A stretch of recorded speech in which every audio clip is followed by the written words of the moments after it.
오늘부터는 우리가 고린도 전서에 대해서 우리가 말씀을 살펴봅니다. 사도 바울이 제2차 선교여행 때 고린도 지역을 방문해서 1년 6개월 정도, 1년 반 정도 그곳에 머물면서 복음을 전했습니다. 그리고 2차 선교 모든 여정이 끝난 후에 다시 제3차 선교 여정을 시작할 때 고린도 교회에 대한 소식이 그야말로 빗발치듯 자기에게 들려왔어요.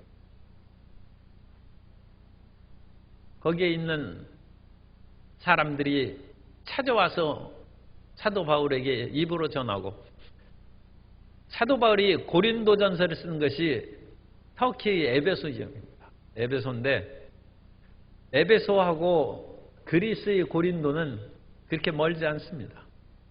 배를 타고 몇 시간 정도면 갈 수 있습니다. 그래서 성지 순례할 때는 에베소 앞에 있는 밤모섬에서 밤모섬을 한번 가봐야죠. 그러니까 거기 가서 밤 배를 타는 거예요.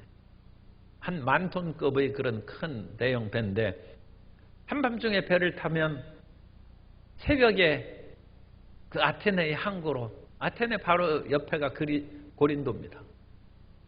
그래서 동이 서오를 때 그 배가 도착합니다.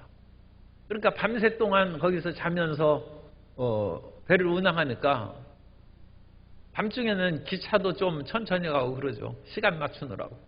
그러니까 빨리 간다면 훨씬 가까운 거리입니다. 그래서 에베소에 있는 사도 바울에게 선교할 때 그 전에 고린도에서 교회를 세우고 개척한 그 사람들에 대한 상황이 들려오는데 사도 바울이 에베소 지역에서 선교를 하다 말고 또 고린도 교회를 갈 수도 없지 않습니까? 그렇기 때문에 거기에서 편지를 써서 문제에 대한 그런 해결책을 제시해 주고 있습니다. 그래서 신약성경에서 사도 바울이 편지를 쓴 것이 13권입니다. 신약성경 27권 가운데 전통적인 히브리서까지 사도 바울이 쓴 것으로 하면 14권을 썼고, 오늘날 히브리서는 또 사도 바울이 그런 편지로 지필로 생각을 안 하는 경향이 많기 때문에 어쨌든 13권 내지 14권을 썼는데 신약성경의 절반을 씁니다. 절반. 그 절반이 서신서입니다. 구약성경에는 서신서가 하나도 없습니다. 구약성경에서는 편지로 보내는 그런 상황이 아니라 이스라엘의 그런 좁은 영토 안에서 모든 것을 선지자들이 뛰어다니고 엘리야나 엘리사가 그 지역을 다 돌아다니고 그러면서 얘기하기 때문에 서신서가 없어요. 그러나 신약성경에 들어가면 이미 무대가 이스라엘에 국한되는 것이 아니라 국제적이 됩니다. 그래서 예루살렘이나 이스라엘에서 머무르는 것이 아니라 선교 본부는 안디옥이고, 안디옥에서 터키, 그리스 온 지역의 지중해 세계를 다니면서 복음을 증거하고, 그런 각 교회를 세운 곳마다 문제가 생기면 그걸 답변하는 편지를 씁니다. 그래서 13권 내지 14권의 그런 서신서를 쓰는데 그 가운데 초창기에 쓴 편지가 고린도 전서입니다. 그래서 에베소에 있을 때 첫 무렵에 편지를 썼는데 어떤 문제가 있느냐? 고린도 교회에 파당이 생겼다는 거예요. 그래서 서로 내가 옳고 내가 존경하는 바울이 최고다, 아볼로가 최고다, 아니다, 예수님의 수제자인 게바를 우리는 따른다. 그리고 사람이 무슨 대수냐? 우리는 그리스도파다. 그래서 이와 같은 분파적인 분쟁이 일어나고, 또 그 가운데 이방의 세계에서는 항상 나타난 문제가 이제 음행이나 성적인 문제입니다. 그런 것들이 있고, 사람이 재산 문제에 결부되면 가까운 형제나 친척끼리도 고소하고 싸우는 거예요. 고린도에도 그와 같은 소송 문제가 생기는데 이건 예수님 안에서 이제 한 가족이 됐는데 서로 소송을 하고 그러니까 그것은 올바른 태도가 아니다. 그 당시 사도 바울은 예수님께서 속히 오시기를 간절히 소망하면서 복음을 증거하고 이런 간절한 열망이 바울이 복음을 듣고 예수님을 믿는 사람의 마음 가운데 심어졌어요. 그리고 임박한 종말론이라고 그럽니다. 그래서 이 종말에 따라서 지금 예수님이 오실 때가 가까운데 언제 결혼하고 아이 낳고 살겠느냐 하는 그런 결혼의 문제, 또 여러 가지 부부 생활의 문제, 또 그 이방 사회 속에서 예수님을 믿는 사람들이 우상의 제물을 먹는 문제, 그리고 그 사람들이 고린도 사람들이 엄청난 열정을 가졌어요. 그래서 그들에게 다양한 성령의 은사가 나오는데 우리가 잘 알고 있는 고린도전서 12장에 있는 성령의 은사에 대한 것이 은사장이 고린도전서 12장입니다. 풍성한 은사가 고린도 교회에 임한 그런 은사의 문제.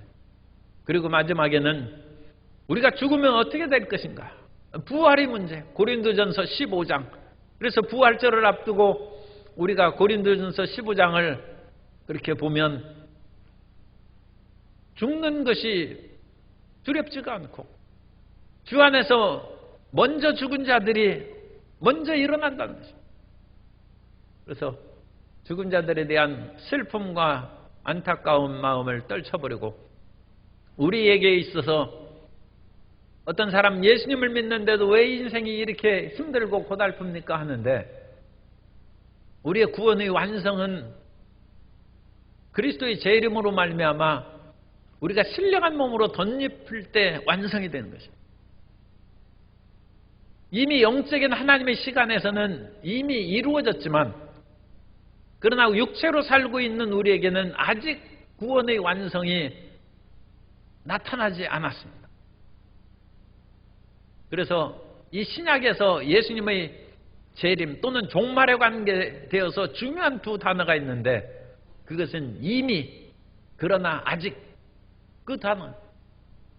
우리는 영적으로는 이미 하늘 보좌에서 그리스도 예수의 품에 있는 사람이 됐지만 아직 그 모든 것이 실현되지는 않았다. 이미 우리가 신령한 사람이 됐지만 아직 죄 짓고 있는 그런 연약한 존재라는 거예요. 그런데 이 다양한 그런 여러 가지 문제들이 지금 쏟아져 나오는데 고린도전서가 있어가지고 오늘날 수많은 사람들이 궁금하게 하는 그런 문제들을 사도 바울이 잘 답변을 해줘서 그야말로 얼마나 감사한지 모릅니다. 그런데 이 모든 문제들을 무엇으로 답변하겠습니까? 사도 바울이 이 다양한 문제를 답변하는 기준이 있습니다. 그 기준이 오늘 우리가 찬송을 부른 십자가입니다. 사도 바울은 자기에게 다가오는 이 수많은 문제, 이 문제를 어떻게 해결해 주겠습니까? 그런데 그 사도 바울에게 있어서 가장 분명하게 나타난 원칙은 십자가의 그런 가르침에 따라서 너희가 지금 살아가고 있느냐, 그것을 묻습니다. 우리가 십자가로 말미암아 이미 우리의 육신의 정욕과 안목의 정욕과 이생의 사랑을 십자가에 못 박았는데 십자가 정신으로 살아간 사람이 여전히 방탕하고 세속의 그런 재산 문제로 소송하고 그러면 되겠느냐? 문제가 쉽게 해결되죠. 이미 육신의 모든 것들을 십자가에 못 박았는데 그런 것으로 인하여 믿음을 포기하거나 소송이 일어나면 형제간에 싸우고 믿음을 한 사람은 포기할 수도 있죠. 한 사람이 이기고 한 사람이 지면. 그래 그것으로 인하여 뒤로 물러가겠네.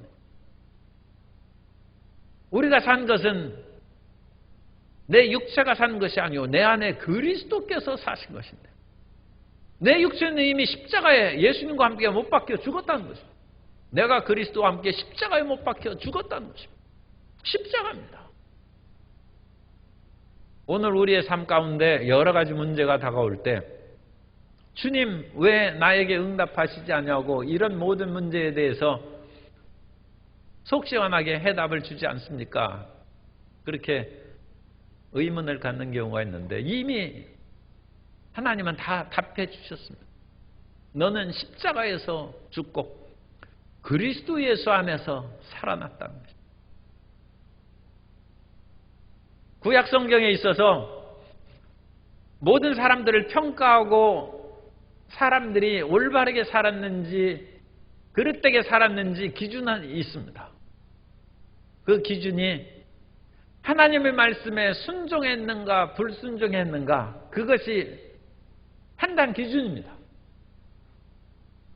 사울은 키도 엄청나게 커요. 보통 사람보다 어깨 위에 머리가 하나 있어요. 그러니까 보통 사람이 170cm면 사울은 190cm. 그런데 우리나라 사람들이 지금 평균 신장이 한 6cm 정도 컸다고 그래요.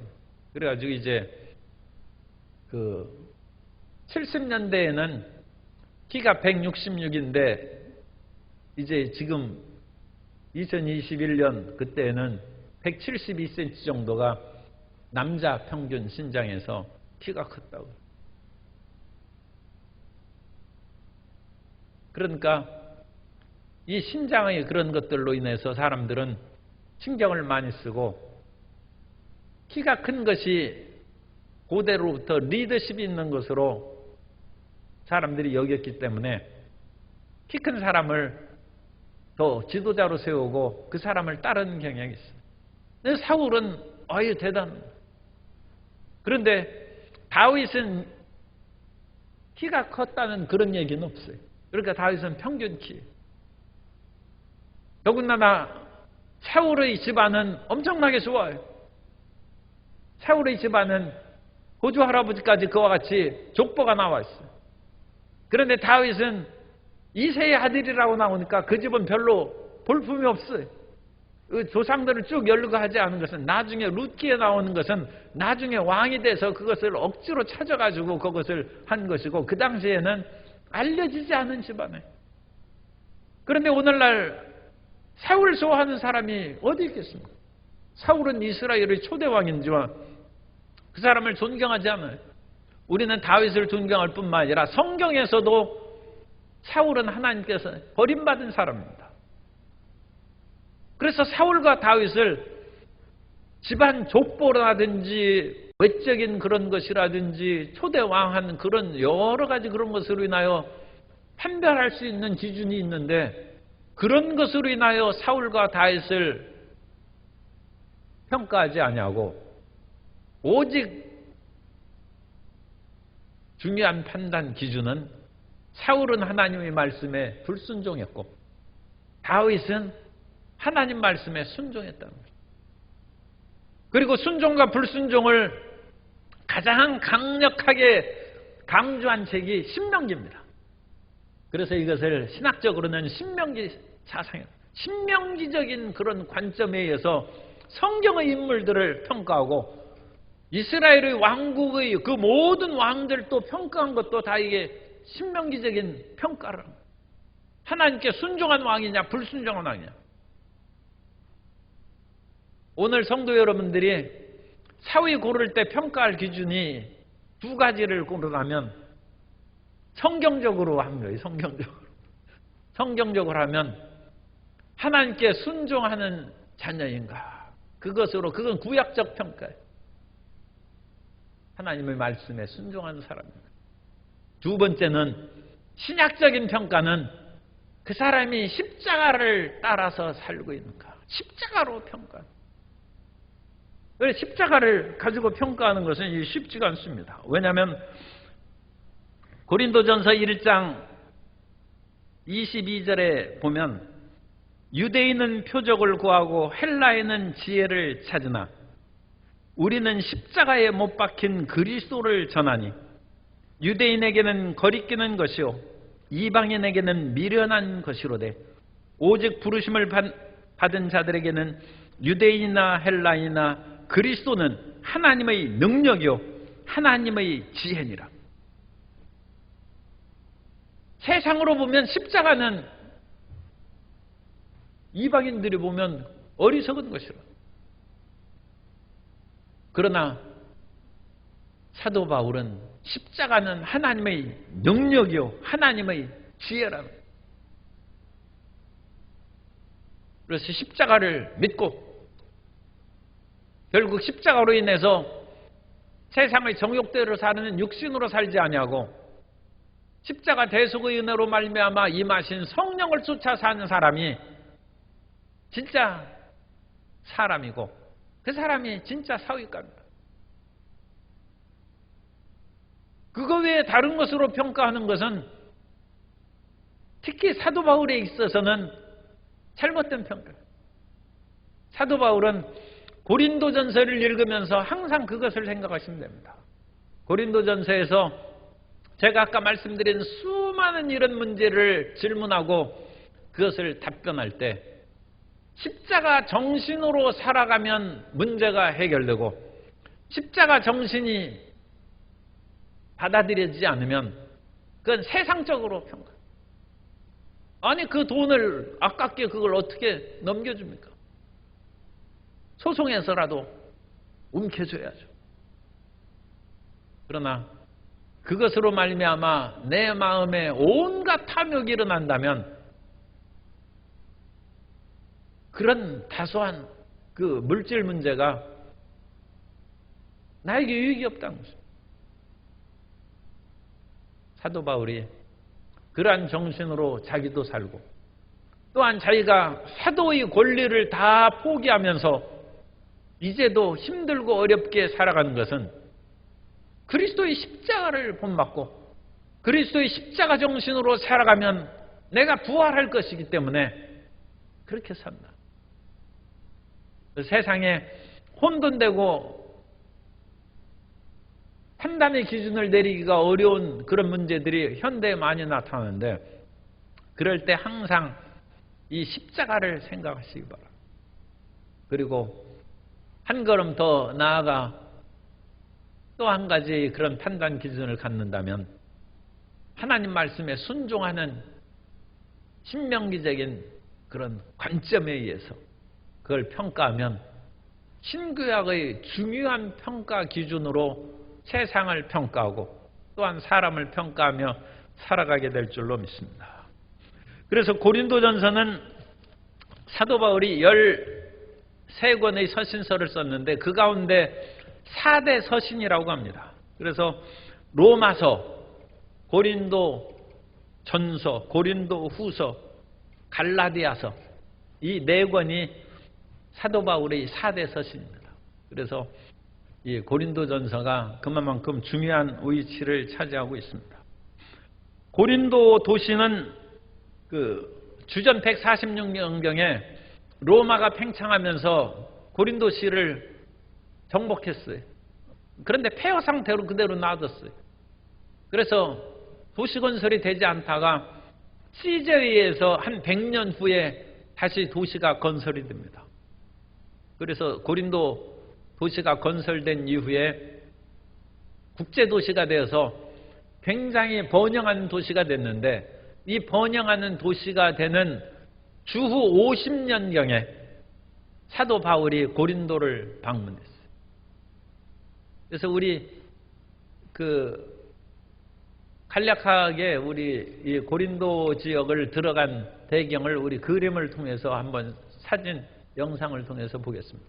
사도 바울이 2차 선교여행 때 드로아라에서 이제 아시아에서 복음을 증거하는 것이죠. 터키 그 서쪽 지중해 한 지역이 아시아 지역입니다. 복음 증거하는데 성령이 허락하시지 않아서 사도 바울이 밤을 만났어요. 그때 마케도냐 사람의 환상이 보여서 우리를 도우라 함으로 배를 타고 드로아에서 건너가는 것입니다. 그래서 그리스 지역으로 이제 건너갑니다. 건너가서 그 다음 이 드로아의 폐허된 유적입니다. 그래서 옛 그런 유적이 오늘날 가면서 이렇게 되어 있습니다. 그래서 그 다음에 드로아는 거기에서 조금 북쪽으로 올라가면 유명한 트로이 전쟁하는 트로이가 이 드로아하고 가깝습니다. 그래서 이 트로이 목마가 있죠. 그래서 이 목마를 또 거기 가면 타서 그 목마 뱃속에서 이제 고개 내밀고 이렇게 밖에 볼 수 있어요. 그래가지고 이 트로이 목마고. 그래서 트로이에서 빌립보로 가고, 그 다음에 빌립보 베레아에서 그쪽으로 내려오면 아덴이 아테네입니다. 아테네고, 오늘날 아테네에서 1시간 정도 고속도로로 가면 고린도가 있어요. 고린도. 이 고린도는 보면 깊은 많이 고린도 위에 많이 있고 또 겐그레아라는 바다가 있죠. 그래서 이 고린도 지역은 겐그레아 항구하고 또 반대편에 레카이온이라는 두 항구가 있습니다. 그래서 두 항구 사이에 있는 도시가 고린도 지역입니다. 그래서 이 배들이 저 남쪽으로 쭉 내려가서 아테네로 가려면 그 큰 바다로 내려가기 때문에 굉장히 위험합니다. 그렇기 때문에 내륙을 따라서 고린도의 그 같은 레카이온 항구에서 겐그레아 항구로 작은 배는 아예 통나무를 이렇게 해서 밀어가지고 배를 통째로 옮겨요.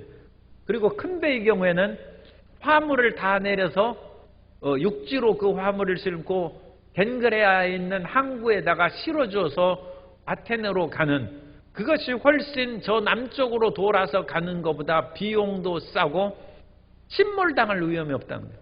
그러니까 이 고린도에는 사람이 북적대는 거예요. 그리고 이 고린도에는 수많은 그 사람들이, 배들이 동쪽에서 서쪽에서 몰려들고 그 사람들이 짐을 올리고, 그리고 그 사이에 그 뱃사람들은 할 일이 없잖아요. 노동자들이 옮기니까. 그러니까 거기에서 이 좀 그 속된 말로 이 온갖 방탕하고 못된 짓 하기에 꼭 좋은 도시. 수많은 그런 창기들이 거기에서 있고 그야말로 부가 쏟아져 나왔다. 그래서 고린도 처녀라는 뜻은 고린도의 창녀라는 그런 의미라는 그런 속어도 나타나고, 고린도에 갔다 왔다면 그것은 나쁜 짓 하고 왔다는 그런 식으로 그 당시 사람들에게 알려진 아주 그런 유명한 도시입니다. 그래서 이 고린도는 물질적이고 모든 것은 풍요에 넘쳤지만 국제 도시로서 다양한 인종이 있었고, 더군다나 그런 음란과 방탕과 온갖 어지러움이 있는 그런 도시가 고린도예요. 그 다음에 고린도에 있는 그런 그 신고린도에 있는 교회입니다. 그래서 이 고린도에 가면 참 그 감격적인 것이 있는데, 저 문이 3개 있지 않습니까? 그 옆에 벽이 있는데 거기에다가 고린도 교회의 역대 담임 목사 이름을 쫙 써놨어요. 그래서 첫째 초대 바울로부터 제가 볼 때까지는 70대인가 뭐 그때까지 담임 목사가 있더라고요. 그러니까 그 담임 목사들의 이름을 거기다 다 써놨어요. 그래서 우리도, 제가 몇 대 광주 순복음교회 목사인지 아십니까? 우리 교회가 10대입니다. 제가 10대. 그래가지고 언제 그 여기 교회 기둥에다가 1대부터 10대까지 또 써놔야 돼. 써놓고 그 밑에 여백을 남겨놔가지고 11대 오면 그 밑에다 또 거기다 하나 써줘야 돼. 써주고. 그래서 주님이 오실 날까지 계속 번영하고 화목하고 발전하는 광주 순복음교회 되기를 소망합니다. 아볼로의 고린도에 있는 교회. 그다음에 그런데 이것이 이제 운하를 뚫었어요. 고린도에 배가 이쪽에서 짐을 싣고 하는 동에 온갖 그런 부정한 일이 생기고 그 남는 기간 동안에 휴가를 즐기고 그런 일이 있었기 때문에 그 두 항구 사이를 저렇게 뚫어버렸어요. 그래서 오늘날에는 저 속으로 배가 지나갑니다. 배가 쭉 지나가서 이제 그것도 유익함이 있고 그 당시 좋은 일 한 사람도 있겠지만 어쨌든 배가 정박함으로 나쁜 짓 하는 사람들이 이제 그거 못하게 됐어요. 그냥 배가 쭉 지나가니까. 그래서 그런 고린도의 운하를 오늘날에는 저희가 뚫려져 있습니다. 네, 했습니다. 그래서 이런 고린도의 상황에서 사도 바울이 이제 고린도에 복음을 증거하기 시작했을 때 마침 거기에서 아볼로가 왔어요. 사도행전 18장 2절 이하에 보면 아굴라라는 본도에서 난 유대인 한 사람을 만나니 글라우디오가 모든 유대인을 명하여 로마에서 떠나라 한 고로 그가 그 안에 브리스길라와 함께 이달리아로부터 온 새로운지라 바울이 그들에게 가매 생업이 같음으로 함께 살며 일을 하니 그 생업은 천막을 만드는 것이더라.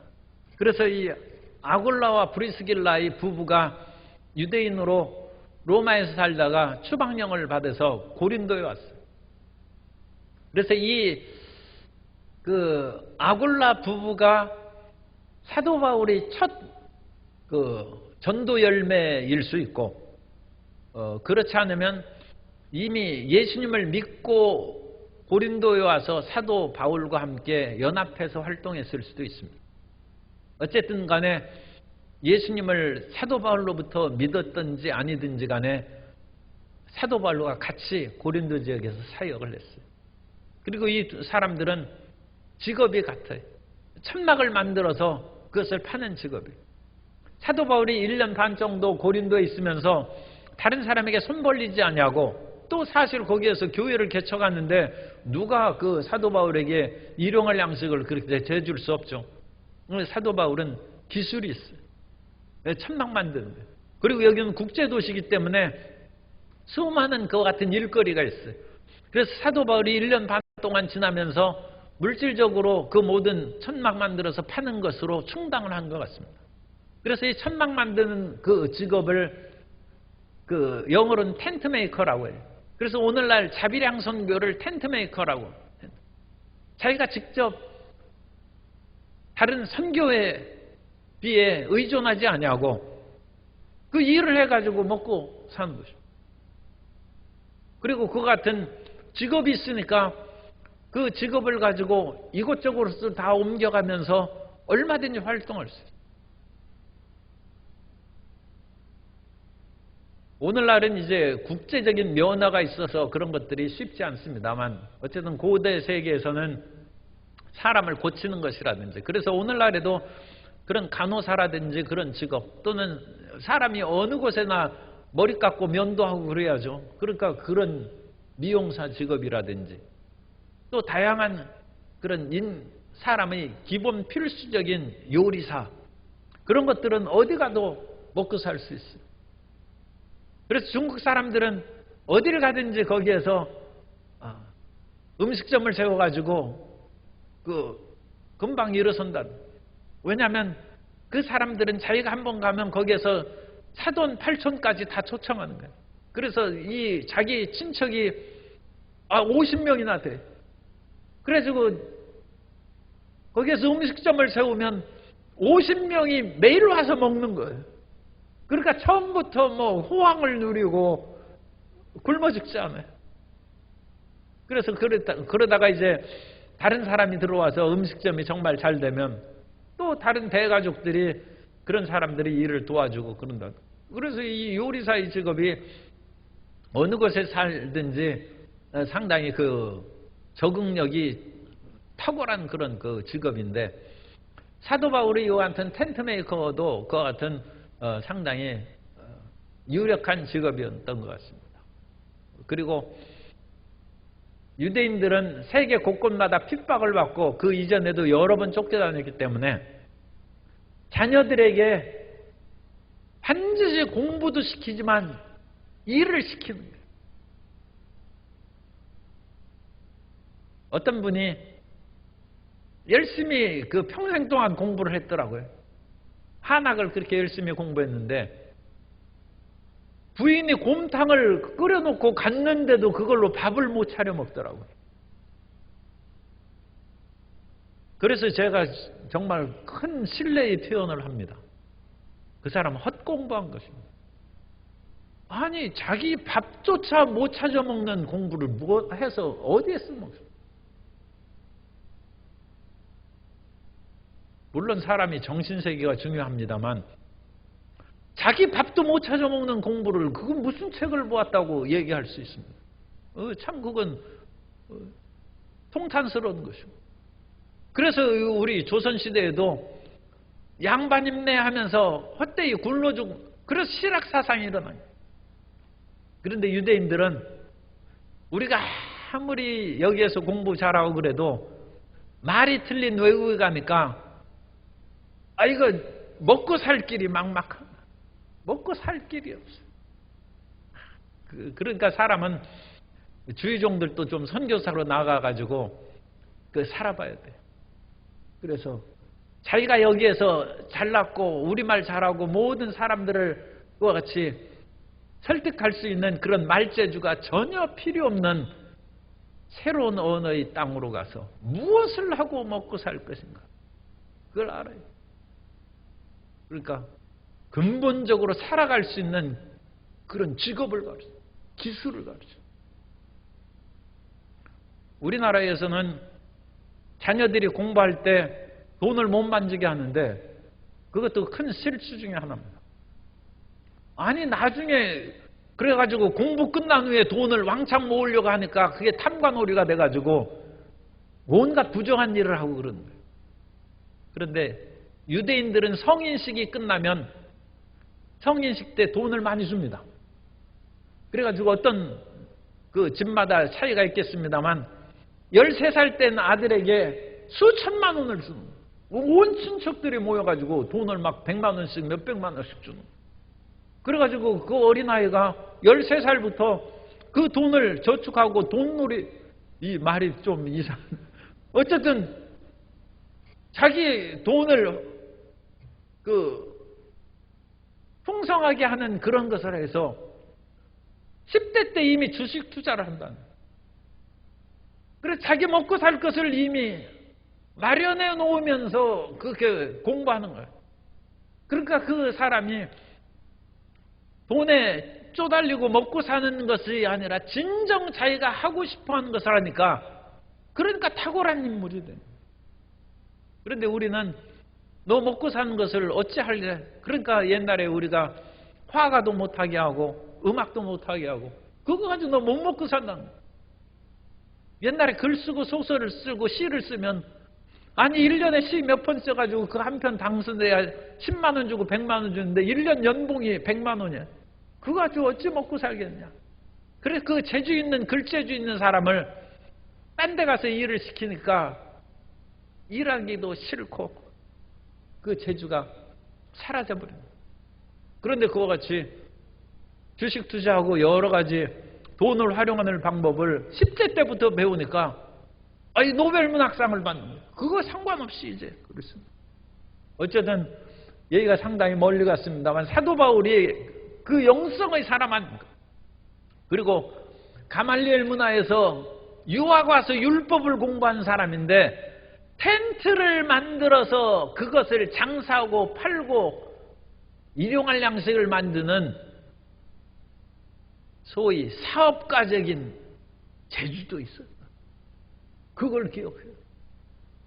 사도 바울이 다른 사람에게 손 벌리지 아니하고 텐트 메이커로 세계를 다니면서 먹고 살고 그것으로 번 돈으로 선교하면서 살아.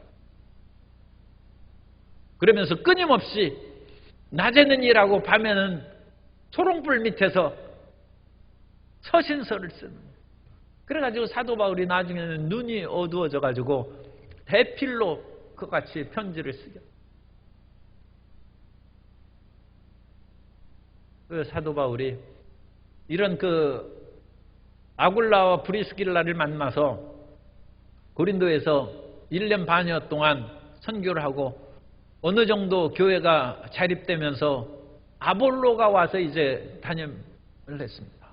그리고 사도 바울은 2차 선교여행을 끝나고 다시 3차 선교여행을 하면서 에베소에 있을 때 아까 말씀드린 것처럼 그런 여러 가지 안 좋은 소식이 들려오자 1장 1절 하나님의 뜻을 따라 그리스도 예수의 사도로 부르심을 받은 바울과 형제 소스데네는, 이 소스데네는 사도 바울이 사도행전 18장에 보면 사도행전 18장 1절에 그 후에 바울이 아덴을 떠나 고린도에 이르러, 그래서 처음 2차 선교행에 고린도에 간 거예요.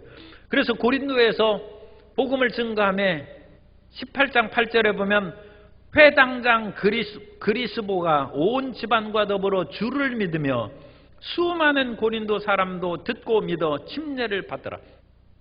국제도시가 된 곳에는 유대인들이 많이 있습니다. 그래서 유대인들이 있는 곳에는 남자 10명 있으면 회당을 세요. 유대인들도 참 독특한 민족이요, 지혜로운 민족이요, 축복받은 민족이죠. 하나님을 예배하고 말씀을 읽는 거예요. 그래서 이 그리스보가 예수님을 믿으니까 회당장에서 아마 물러났겠죠. 물러나서 17절에 보면 모든 사람이 회당장 소스데네를 잡아 법정 앞에서 때리되 갈리오가 이 일을 상관하지 아니하니라. 이 소스데네가 그 당시 사도행전 18장에서 맞던 소스데네가 예수님을 믿었어요. 자기가 그래도 회당장인데 유대인들이 자기를 그렇게 모욕하고 재판에서 사도 바울을 못 이기고 사도 바울이 이제 무죄 방면되니까 분풀이로 회당장 소스데네를 때리고 그러니까 소스데네가 이런 유대교를 내가 믿어서 뭐 하겠느냐 그런 회의가 들었겠죠. 그래서 어쨌든 이 소스데네가 예수님을 믿고 같이 에베소에서 이 고린도, 이 같은 고린도 출신이니까. 그래서 1절입니다. 바울과 형제 소스데네는 2절 고린도에 있는 하나님의 교회 그래서 이 고린도에 있는 하나님의 교회는 꼭 한 교회라고 할 수 없고 여러 그 당시에는 오늘날 우리 교회처럼 이와 같이 대형 교회가 아니라 가정 교회들이 이렇게 있습니다. 그러니까 이 편지도 회람 편지일 것이다. 그래서 이 교회에서 읽고 또 다른 지역에서 읽고 그래서 고린도에 있는 하나님의 교회 곧 그리스도 예수 안에서 거룩하여지고 성도라 부르심을 받은 자 이런 사람들에게 지금 이 성도들이 교회입니다. 오늘날 건물이 교회가 아니라 우리 성도님들 한 분 한 분이 교회인 줄 믿으시기 바랍니다. 우리가 두세 사람이 모인 그곳이 교회예요. 그러니까 우리가 지구역 예배 드리는 것을 소중히 생각해야 돼요. 그 드리는 것이 그것이 교회입니다. 교회고. 그런데 그런 분들이 모여서 안정되고 평안하고 또 함께 각 집에서 드리다가 불편한 것이 또 있을 수 있으니까 이와 같이 공공장소로 만들어서 교회 건물을 지은 것이죠. 그러나 교회 건물로는 교회지만 사실 교회 건물에 성도가 없으면 그건 교회가 아닙니다. 교회 건물에는 성도들이 계셔야죠. 성도들이 첫째예요. 성도들이 교회고. 아니 교회 건물 안에서 딴 거 나면 그건 딴 거죠. 옛날 영국에서 교회가 이제 무너지고 팔리고 그래서 어떤 영국 사람이 자기 동네에 있는 교회가 당구장 됐다고 얘기하더라고요. 그건 당구장이지 교회가 아니죠. 성도가 없으면 그건 교회가 아닙니다. 그래서 그리스도 예수 안에서 거룩하여지고 성도라 부르심을 받은 자들 그리고 어떤 사람이든지 주 예수를 부르는 모든 사람 그 사람들에게 사도 바울이 편지한다. 그러면서 하나님 우리 아버지와 주 예수 그리스도로부터 은혜와 평강이 있기를 원하노라. 그래서 편지를 썼습니다.